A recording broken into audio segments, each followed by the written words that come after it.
শুভ সকাল।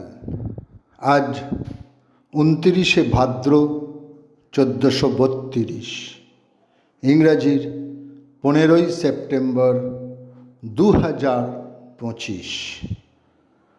15ই September 1928 Alexander Fleming বিশ্বের প্রথম অ্যান্টিবায়োটিক পেনিসিলিন আবিষ্কার করেন। ভারতীয় দূরদর্শনে দিল্লি থেকে প্রথম সম্প্রচার শুরু হয় 15ই সেপ্টেম্বর 1959। মার্কো পোলো ছিলেন ভেনিসের একজন পর্যটক ও বণিক। পশ্চিম দেশের বণিকদের মধ্যে তিনি সর্বপ্রথম সিল্ক রুট অতিক্রম করে চীনে পৌঁছান। সেই সময় চীনের নাম ছিল ক্যাথে। 1254 সালে আজকের দিনে ভেনিসে তিনি জন্মগ্রহণ করেন।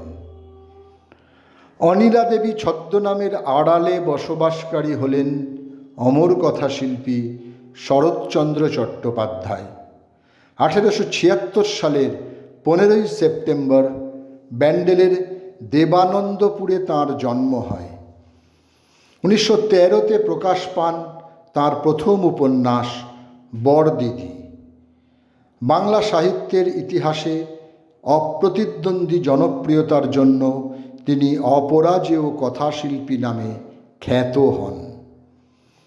ইংরেজি লেখিকা আগাথা ক্রিস্টি জন্মগ্রহণ করেন 15ই সেপ্টেম্বর 1890।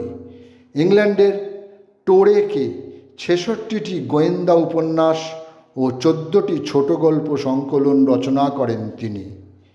বিশ্বের দীর্ঘতম সময় ধরে মঞ্চস্থ নাটক দ্য মাউস ট্র্যাপ তাঁর রচনা। 1952 থেকে 2020 পর্যন্ত ওয়েস্ট এন্ড থিয়েটারে নাটকটি মঞ্চস্থ হয়েছে।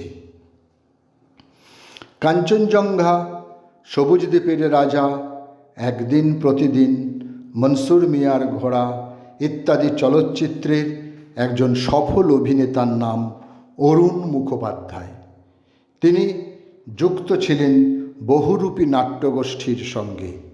আজ তাঁর জন্মদিন। সময়টা 1933। সকলকেই আমার আনত প্রণাম।